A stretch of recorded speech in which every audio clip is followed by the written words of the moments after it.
Doctor இல்ல எனக்கு அந்த ஒரே ஒரு எப்படி இவங்க கண்டுபிடிச்சாங்க அவர் பிராக்டிசிங் ஹிந்துவா இல்லையாங்கிறத மட்டும் கொஞ்சம் விளக்கிட்டாங்கன்னா நமக்கு ஒரு அளவுக்கு ஒரு புரிதல். இது எல்லாருக்குமே அப்ளை பண்ணலாமே இந்த ரூல. அவர் சூர்யா எப்படி கண்டுபிடிச்சாருங்கிறது அவர் நான் சொல்றேன் ஏன் இல்லைன்னு சொல்றேன். இல்ல அதுக்கு உடனே பதில் சொல்லிடுறேன். காசி விஸ்வநாதர் கோயில்ல நம்ம சிவலிங்கத்துக்கு வந்து பாலாபிஷேகம் பண்ண சொல்லி அவரை உட்கார வச்சு கொடுக்குறாங்க. பாலாபிஷேகம் நீங்க பண்ணிருக்கீங்க, நான் பண்ணிருக்கீங்க, எப்படி ஊத்துவோம்? இது அப்படியே தொப்புன்னு அப்படியே ஊத்துறாரு. அப்ப கோயிலுக்கே போனது இல்ல அப்படின்றது இந்தியாவே பார்த்துருச்சு.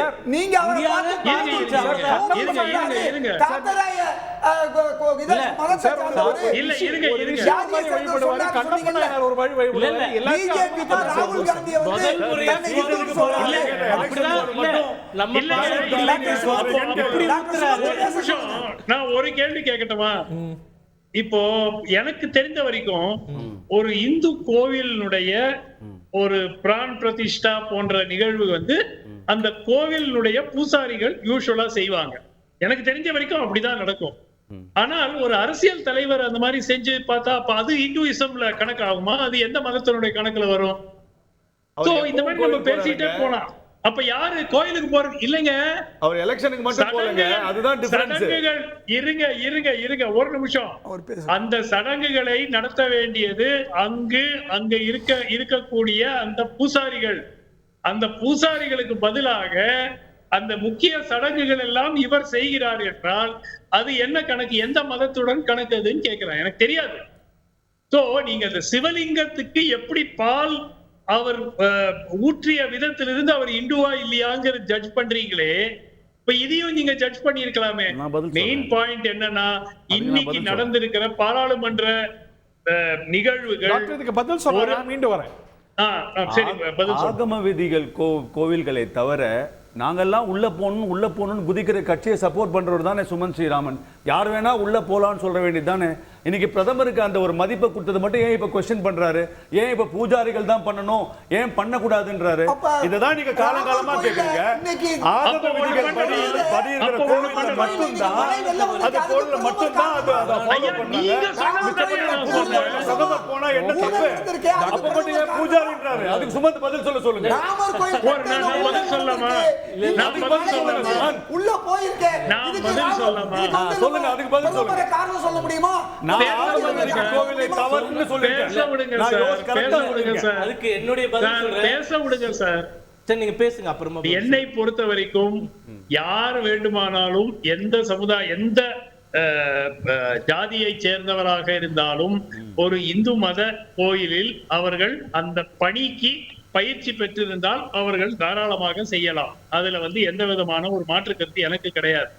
ஆனால் நீங்க தான் இந்த விதிமுறைகளை வைத்திருக்கிறீர்கள். ஆகம கோவில்ல இப்படி இருக்கணும், அந்த கோவில்ல அப்படி இருக்கணும். நீங்க தான் அதை பின்பற்றுறீங்க. அதனாலதான் நான் அந்த கேள்வியை கேட்டேன். ராகுலுடைய பர்சனல் பிலீஃப் யார் கேக்குறதுன்னு கேக்குறீங்கல்ல, அதுதான் சொல்றேன். எப்படிங்க நீங்க பிலீஃப் சார்ந்த ஒரு விஷயத்தை போய் ஒரு பதாகையை போய் பாராளுமன்றத்துல காட்டுவதுங்கிறது வந்து ஒரு நல்ல தியேட்டரிக்கா, ஒரு நல்ல அணுகுமுறையாது இல்லங்க. அவர் பிரதான எதிர்க்கட்சி தலைவர் இதுக்கு முன்னாடி இது மாதிரி செஞ்சிருக்காரு. ஏன் பிஜேபில வந்து கேஸ் வேலை காங்கிரஸ் ஆட்சியில காமிச்சிருக்காங்க இல்லையா? கேஸே கொண்டு வந்து காமிச்சிருக்காங்க. பதாகைகள் காட்டுவது பாராளுமன்றத்தில் தடை செய்யப்பட்ட ஒன்று அல்ல. இது வந்து பல முறை குறிப்பிடப்பட்டிருக்கு. இன்னைக்கு வந்து ஒரு ஃபார்மர் செக்ரட்டரியோ டெப்டி செக்ரட்டரியோ லோக்சபா இவர் அவரே போட்டிருக்காரு, நான் பாராளுமன்றத்துல பணிபுரிந்த ஆளு, பதாகைகள் வைக்கிறதுக்கு தடை நிறைய பார்த்துக்கோன்னா கடவுளர் படத்தை கொண்டு போய் காட்டுறது அப்படிங்கறதெல்லாம் நீங்க வந்து அவங்க அதை வச்சு என்ன கான்டெக்ஸ்ட்ல காட்டினாரு? கடவுளை அவமரியாதை படுத்தினாரா? என்ன கான்டெக்ஸ்ட்ல காட்டினாரு கணக்கு இல்ல. இப்ப நீங்க அவமதிக்கிறீங்களே, ஹிந்து மதத்தை அவமரியாதை செஞ்சாரு. எங்க அவமரியாதை செஞ்சார் சூர்யா?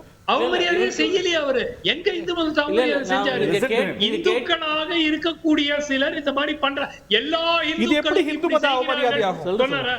பிராண பிரதிஷ்டை வந்து பிரதமர் ஏன் பண்ணான்னு விளக்கம் கொடுக்குற எந்த மதத்துல இருக்கு அப்படின்னு கேளு. பதில் சொல்லிடுறேன்.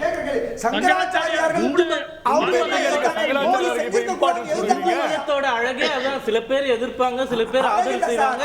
அதுதான் இந்த இந்து மதத்துடைய எல்லாத்தையும் ஒத்துக்கிறீங்களா? சுமந்த் சார் கேட்டதுக்கு ஒரே ஒரு பதில். இப்போ சோமநாதர் ஆலயம் வந்து பிராண பிரதிஷ்டை நடைபெற்றது 1950. ராஜேந்திர பிரசாத் இல்ல அவர் முதல்ல நெஹ்ரு அவர்களை தான் அழைத்தார்கள். ஏனென்றால் இந்து மத வழக்கப்படி அந்த நாட்டினுடைய அரசர் தான் தலைமை தாங்க வேண்டும். பிராண பிரதிஷ்டை இன்னைக்கும் மோடி அவர்கள் செய்யவே இல்லை. அது செய்தது ஒரு விஹெச்பி லீடரும் அவருடைய வைஃபும் தான். அது வந்து தம்பதியா இருக்கக்கூடியவர்கள் தான் பண்ணணும்னு மரபு இருக்கிறதுனால இவர் முன்னிலை தான் வகித்தார். அப்போ நெஹ்ரு அவர்கள் மறுத்ததனால் அதற்கு ஈக்குவலா இருந்த president of India first citizen Rajendra Prasad அவர்களை அழைத்தார்கள். இன்னைக்கும் பிராண பிரதிஷ்டை நரேந்திர மோடி அவர்கள் பிரசாத் அவர்கள் மோடி அவர்கள் பூசாரி வேலை பார்த்தது போன்று பார்க்கவில்லை. அவர் பிரசன்னமாக இருந்திருந்தார். இதுதான் வரலாறு. வரலாறு திணிக்காதீங்க. எஜமான் வந்து இன்னைக்கு மோடியில உங்களுக்கே தெரியும், நீங்க பார்த்திருப்பீங்க, அங்க வந்து ஒரு விஹெச்பி லீடர், அந்த விஹெச்பி லீடருக்கு பத்மஸ்ரீ கொடுத்ததே காங்கிரஸ் கவர்மெண்ட் தான். அதனால அவர் குவாலிஃபிகேஷன் வந்து நம்ம क्वेश्चन பண்ண முடியாது. அதனால அங்க ஒரு கணவன் மனைவியாக விஹெச்பி சேர்ந்தவர்கள் பண்ணார்கள். பிரதமர் வந்து தலைமை தாங்கினார். அந்த நாட்டினுடைய அரசர் தான் தலைமை தாங்கினார். அதனால நம்ம நாட்டுடைய தொலைக்காட்சியில பார்த்து நீங்க ராகுல் காந்தி பேசுறது என்ன ஹிந்து விரோதம் கேக்குறாங்க. ராகுல் காந்தி அவர்களுக்கு இந்து மதத்தை பத்தி என்ன தெரியும்? டெம்பிள் ரன்னு சொல்லுவோம். எலெக்ஷன் வரும்போது கோயிலா போவார், எலெக்ஷன் முடிஞ்சிச்சுன்னா போக மாட்டார். இவ்வளவுதான். அவர் இந்து மதத்தை ஃபாலோ பண்ணதா அவர் எங்கேயாவது சொல்லியிருக்காரா? அவர் நான் என்ன கேட்கிறேன் 10 ஆண்டுகள்ல வெறுப்பு வேணாம், அன்புதான் வேணும். ஒரே அன்பும் சிவனும் இரண்டு என்பார் அறிவிலாகிறது. அற்புதமா எடுத்து சொன்னவர் சிவனை பத்தி இதெல்லாம் அவர் கேட்டீங்களா எனக்கு தெரியாது. நான் கேட்கிறேன் 10 ஆண்டுகள்ல 5 ஆண்டுகள் மல்லிகார்ஜுன கார்கே வந்து காங்கிரஸ் பார்லிமெண்டரி லீடர், 5 ஆண்டுகள் ஆதிர் ரஞ்சன் சௌத்ரி. ஒரு முறையாச்சும் பிரதமர் எந்திரிச்சு எதுக்காச்சும் இன்டர்வியூன் பண்ணியிருக்காரா? இவர் இன்னைக்கு பேசும்போது அவர் எதுக்கு எந்திரிச்சு இன்டர்வியூன் பண்றாரு? இந்துக்கள் அனைவரையும் நீங்கள் வந்து வயலண்ட், அதாவது என்ன சொல்றது, பிரச்சனை பண்றவங்க, சண்டை போடுறவங்க அப்படின்ற கருத்தை ஏற்க முடியாது அப்படின்னு சொன்னதுக்கு அப்புறம் அப்படிதான் சொன்னாரு. நாங்க வீடியோ போட்டிருக்கோம், எல்லா அமைச்சர்களும் போட்டிருக்காங்க. இதுதான் இந்து மத வெறுப்பு, இதுதான் இந்து மத வெறுப்பு உள்ளுக்குள்ள இருந்து வந்துருச்சு. இப்போ அமெரிக்க தூதர்